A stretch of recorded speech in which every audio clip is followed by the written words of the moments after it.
안녕하세요. 오늘 또 우리 친구들 내신 시험에 도움을 드리고 싶어서 또 이렇게 강의를 찍고 있습니다. 작은 도움이라도 되었으면 좋겠네요. 자, 시험 준비 열심히 하시고요. 자, 오늘도 한번 삼촌이랑 같이 한번 시작을 해봅시다. 자, 오늘 강의는요, 중국을 최초로 통일한 진나라에 대한 이야기일 건데, 이 부분을 설명하다 보면 이런 얘기를 하는 친구들이 있어요. 삼촌, 예전에 있었던 하나라하고 주나라는 왜 통일이 아니에요? 걔네들은 애진역의 원팩이었던 국가들이고요. 통일이라고 얘기하는 거는 나라가 뭐 산산조각 났다가 합쳐지는 건데, 중국이 제대로 쪼개졌다는 얘기가 나오는 거는 춘추 전국시대가 교과서에서 처음이에요. 그래서 제대로 쪼개진 것 다음에 등장하는 오늘 배우게 될 무슨 나라?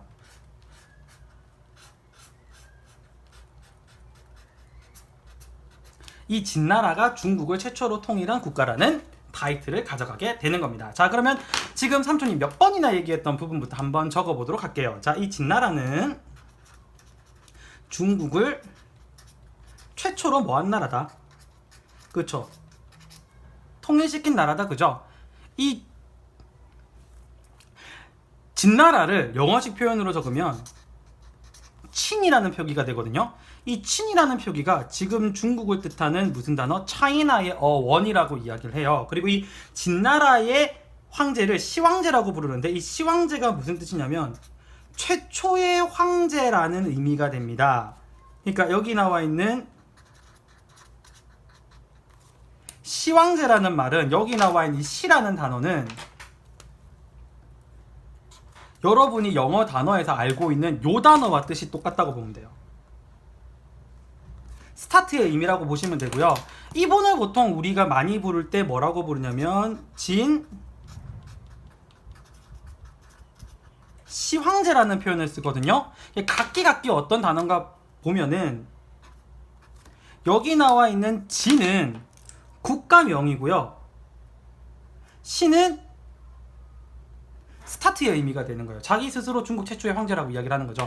자, 오늘 들어가기 전에 이 중국 진나라 지도 한번 그려보고 들어가 볼게요. 이 중국 진나라 보통 어떻게 생겼다고 표현을 하냐면, 자, 요렇게 생긴 국가라고 보면 되거든요. 자, 이 나라 이름이 뭐다? 진입니다. 어느 나라 시대 이후에 등장했죠? 춘추 전국 시대를 진나라가 정리를 했기 때문에 얘는 우리가 끝도 없이 계속 무슨 얘기만 나오냐면 통일 얘기만 나와요. 국가 자체가 이건 완전 통일 덕후예요. 자, 그러면 일단은 어떤 통일 정책들이 있었는지부터 계속 보도록 합시다. 자, 첫 번째, 이 진시황제는 제일 먼저 뭐를 하게 되냐면요, 땅을 다스려야 되잖아요, 그죠? 그래서 국토 통합부터 실시합니다. 자, 첫 번째, 이 진시황제는 나라를 다 지가 지고 다스려야 돼요. 우리 피자 쪼가리처럼 쪼개 다스리는 걸 무슨 제라고 얘기했죠? 봉건제라고 얘기했다, 그죠? 그러면 얘는 봉건제는 쪼개고 다스리는 건데, 진시황제는 지가 다 오마지고 있어요. 다 지가 지고 있어야 돼. 그러면 봉건제의 반대 개념이다, 그죠? 그래서 이 봉건제의 반대되는 중앙 집권식 통치를 우리가 뭐라고 얘기하냐면, 이거를 군현제라는 말을 써요. 이른바 누가 직접 통치하는 거다? 왕이 직접 지방을 통치하게 되는데, 여러분 진짜 이 부분은, 이 단어는 까먹으면 안 되는 게, 앞에 나왔던 봉건제, 군현제는 여러분들 계속 뒤에도 이 얘기 단어들이 나와요. 그러면 왕이 뭐 분신술을 쓸 수는 없잖아. 그래서 왕이 직접 통치하기 위해서 신하들을 보냅니다. 우리가 그런 신하들을 뭐라고 부른다? 지방관이라고 불러요. 근데 지방관하고 제후하고는 여러분이 좀 다르게 생각을 해야 될 게, 지방관은요, 임금님 말을 들어야 되는 신하의 입장이고요, 제후라고 얘기하는 거는 그 지역에 있어서는 거의 지가 왕 같은 권리를 누리는 사람이기 때문에 지위가 틀려요. 그리고 지금 적게 되는 거는, 지금 우리가 중국 시대에 나오는 뭐 진나라라든지 진나라의 시황제라든지, 아니면 나중에 배울 뭐 한무제 때라든지, 아니면 뭐 저쪽에 뒤에 나오는 그 다리우스 1세라든지, 뭐 나중에 무슨 뭐 인도 쪽에 나오는 뭐 마우리아 왕조 쪽에 아소카 왕이라든지, 이런 좀 통일과 관련된 왕들을 꼭 하는 제도인데, 바로 도로망을 정비합니다. 왜 도로를 정비하냐면요, 도로는 빨리 가기 위해서다, 그죠? 그러면 빨리 갈 수 있으면 왕의 명령이 늦게 전달될까 빨리 전달될까? 그렇죠. 도로망을 설치하면 왕의 명령이 빨리 전달됩니다. 그리고 왕이 뭐를 보내기도 좋냐면, 말 안 들었을 때 조질 군대에 파견하기에도 굉장히 용이해서 도로망을 빨리빨리 정비를 해요. 자, 뿐만 아니라 이 안에서 이렇게 국토를 정리하는 것 뿐만 아니라 외부에서 침략하는 이민족들에 대한 부분들도 진시황은 신경을 쓰는데, 북쪽, 남쪽 두 군데에 대한 이야기가 나와요. 일단은 중국 북쪽에는요, 굉장히 골아픈 민족이 하나가 있는데, 여러분도 우리의 가을하면 제일 많이 떠오르는 사자성어 중에 왜 그거 있죠? 가을이 오면 뭐가 한다? 말이 살찐다. 천고마비, 하늘이 녹고 말은 살찐다. 그 말이 나오게 된 계기가 뭐냐면, 가을쯤이 되면은 흉노족이 내려와서 토벌을 해요. 그 흉노족이 내려와서 토벌하는 것 때문에 하늘이 높아지면 흉노족이 내려와서 약탈을 해서 지네 말이 살찐다고 해서 만들어진 말이 천고마비라는 말이에요. 그러면 이 위에 있는 흉노족 놔둬야 될까, 토벌해야 될까? 토벌해야 되겠죠? 흉노족을 토벌합니다. 그리고 이 흉노족이 내려오는 걸 막기 위해서 지구상에서 가장 거대한 성벽인 뭐를 축조하게 되더라? 만리장성을 축조하게 되더라.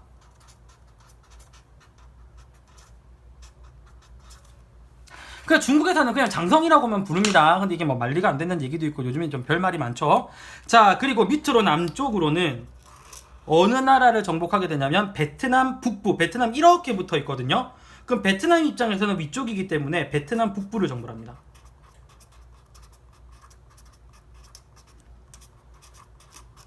이렇게 영토를 넓히고 왕이 전체를 컨트롤하는 군현제와 각 지역을 빨리 연결할 수 있는 도로망을 설치하게 되는 거죠.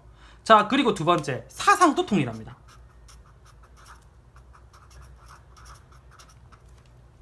이 진시황은 온리 어느 사상만 따라가냐면 온리 법가 사상만 따라가요. 이른바 제자백가 때 만들어졌던 사상 중에 제일 어떻게 편하고 간편한 게 규칙만 딱 만들어 놓으면 돼. 그러면 이거 이외에 다른 거 믿겠다고 설치는 아들은 그냥 놔둔다 안 놔둔다? 안 놔둡니다. 특히 법가 사상을 제일 심하게 까는 게 어느 사상이냐면 유가 사상이기 때문에 다른 사상 탄압은 하는데 다 나는 뭐요?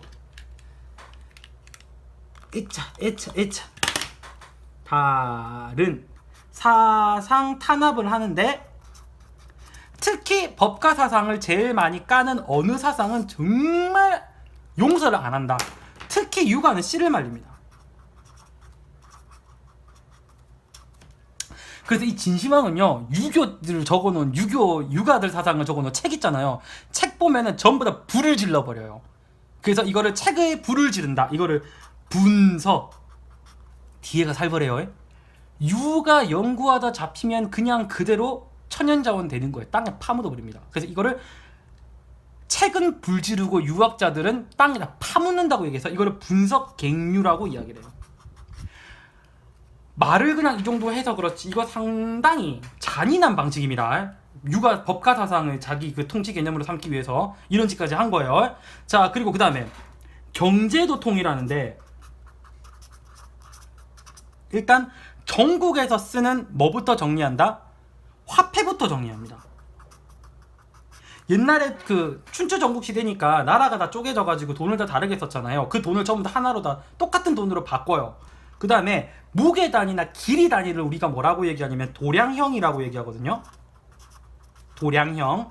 이 도량형도 다 똑같이 맞추고요. 그 다음에 제일 중요한 거, 각국에서 따로따로 쓰고 있던 뭐까지? 문자까지, 이거 세 가지를 통일을 시킵니다. 그러니까 이게 어떻게 보면은 이 진시황제 때 이런 정책들이 있어서 그 뒤에 중국이 어느 정도 발전을 할 수 있는 부분이 있었다는 거죠. 이렇게 되면서 중국이 어마무지하게 상업 발달이 일어나게 돼요. 그러니까 쉽게 말해서 앞에 춘추 전국 시대 때 일어났던 그 발전들을 모태로 더 다듬고 더 만들어가지고 완벽한 체제를 추구하려고 한 거죠. 그러니까 결론적으로 진시황이 실시했던 이런 정책들의 궁극적인 목적은 결국 뭐냐? 이른바 나라를 어떻게 통치하기 위해서 효율적으로 통치를 하고 왕권은 강하게 약하게, 그쵸? 왕권을 강하게 만들기 위해서죠. 이런 걸 두고 우리가 무슨 집권화라고 부르더라? 그쵸? 중앙 집권화라고 부릅니다. 자, 그러면 여러분들이 진시황이 만든 이 진나라가 뭐 크게 문제가 없어 보이는데 달이 차면 언젠간 기운다고 이 진나라도 진짜 얼마 못 가고 멸망을 해요. 진나라 황제가 2명이거든요. 근데 뒤에 황제는 워낙 대위 기간이 짧아가지고 크게 이야기도 안 해요. 자, 대체 뭐가 문제가 됐냐? 진시황은요, 세금을 걷는 데 있어서 예외 상황을 안 줘요. 뭐 사람이라는 게 뭐 이런저런 상황이 있을 때도 있고 진짜 못 내게 될 상황이 있잖아요. 그런 거 없어요. 일단 못 낸 건 못 낸 거예요. 그러니까 예를 들어서 어떤 거냐면 어린아이가 너무 배가 고파서 가게에서 만두를 훔쳤다 칩시다. 한 5살 된 아이가, 여러분이면 어떻게 할 거예요? 어린아이니까 타일러야 되잖아요. 그런 거 없어요. 만약에 진나라의 법이 절도를 한 사람은 손을 자른다가 법이면 그 5살짜리 아이도 예외가 없는 거예요. 왜? 이 나라의 통치 이념은 뭐니까? 법과 사상이니까. 너무 강력한 법과 통치를 한 거예요.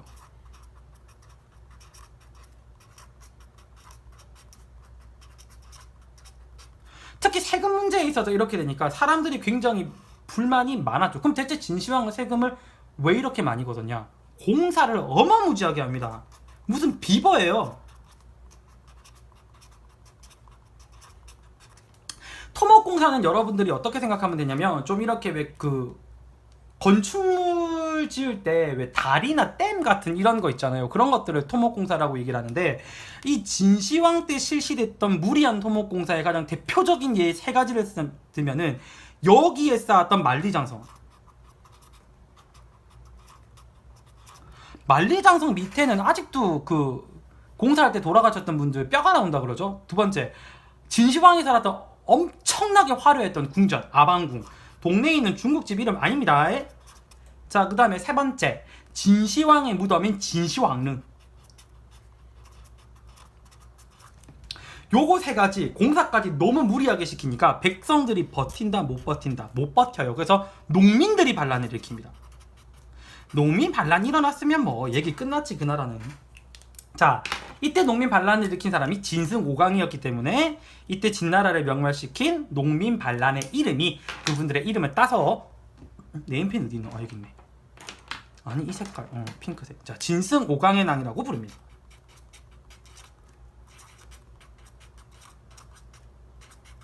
화토칠은 안 난 거 아니에요. 이름이 진승 오강입니다. 자, 그렇게 해서 중국의 최초 통일 국가인 진나라가 요로처럼 서로로로로로로 역사 속으로 사라지게 됩니다. 자, 여기 부분 또 중요한 거 우리가 빈칸 만들어 가지고 한번 암기를 하고요. 다음 파트 넘어가도록 하겠습니다. 자, 그러면 우리 친구들 진나라 통일과 관련된 부분 한번 보도록 하겠습니다. 자, 진나라에서 가장 중요한 거는 중국을 최초로 뭐 했다? 중국을, 그렇죠, 최초로 통일을 했다는 거. 그리고 시작하는 황제라 그래서 무슨 황제라는 칭호를 쓰더라? 그렇죠, 시황제라는 칭호를 쓴다고 얘기를 했습니다. 자, 위쪽하고 남쪽으로, 위쪽으로는 어느 쪽 토벌? 누구 토벌? 그렇죠, 흉노 토벌. 얘네 때문에 무슨 장성 쌓았다? 만리장성 쌓았어요. 밑으로는 어디 북부? 베트남 북부입니다. 여러분, 이거 뒤에 나와 있는 한나라 무제 때도 이 말이 또 한번 나와요. 위쪽으로는 흉노, 위쪽으로는 베트남이 또 나옵니다. 자, 그리고 이 왕은, 진시황은 나라를 전부 다 자기가 지고 다스려야 돼요. 그래서 큰 행정구역인 군과 그 안에 현을 설치하는 무슨 제를 실시하더라? 그렇죠, 군현제를 실시하더라. 그리고 전국으로 뻗어나가는 무슨 망? 도로망 정비를 실시한다. 이 군현제라는 말하고 도로망이라는 말은 앞으로 여러분들 질릴 정도로 보게 될 겁니다. 나오고 나오고 또 나오고 또 나와요. 자, 그 다음에 진시황은 나라를 아주 빠른 시스템으로 다스리기 위해서 그 제자백과 사상 중에서도 굉장히 심플한 사상을 고릅니다. 강력한 법으로 나라를 다스리는 무슨 사상? 그렇죠, 법과 사상. 이거로 나라를 다스리기 때문에 다른 사상은 다 탄압을 합니다. 특히 법과 사상의 가장 극대극에 서 있는 어느 사상? 그렇죠, 유가 사상을 통합하는데, 그 탄압을 하는데, 자, 책은 불지르고 유학자들은 잡아서 땅에 파 묻는다고 얘기했습니다. 이걸 4글자로 뭐라고 한다? 분서 갱유라고 쓴다고 얘기했습니다. 그리고 경제적으로 쓰는 뭐 우리가 시장에서 쓰는 뭐 돈, 그렇죠, 화폐. 자, 그리고 그 다음에 길이하고 넓이를 재는 단위를 뭐라고 부른다고 했죠? 도량형. 그리고 각 지역에서 쓰는 뭐 문자, 이거를 통일시키더라라고 얘기했습니다. 자, 이런 걸 실시하는 가장 큰 이유는 나라를 효율적으로 다스리고 뭐의 권한을 강화시킨다? 왕권을 강화시킨다. 그리고 왕권 강화시키면 꼭 샘플로 그 1+1으로 같이 나오는 말이 있어요. 왕권을 강화시키면 중앙에 있는 왕한테 힘이 싹 다 모이겠죠. 우리가 그걸 무슨 집권화? 그렇죠, 중앙 집권화. 요거는 서술형으로 나올 확률이 조금 높겠다, 그죠? 자, 그리고 멸망 부분 보겠습니다. 자, 법가 통치를 너무 강하게 한다고 얘기했어요. 법가 통치가 강력할 수밖에 없는 이유는 한 가지 기준을 그대로 따라가기 때문에 사람의 상황을 안 본다고 얘기했습니다. 아까 그래서 예를 들었을 때 절도를 했을 때 정말 나쁜 마음으로 물건을 훔친 사람하고 정말 배가 고파서 만두를 훔치게 된 어린 아이를 똑같은 형벌로 처벌한다고 얘기했어요. 자, 그래서 강력한 무슨 통치? 법가 통치. 특히 여기서는 세금 때문에 문제가 커지고요. 그리고 무리한 무슨 공사?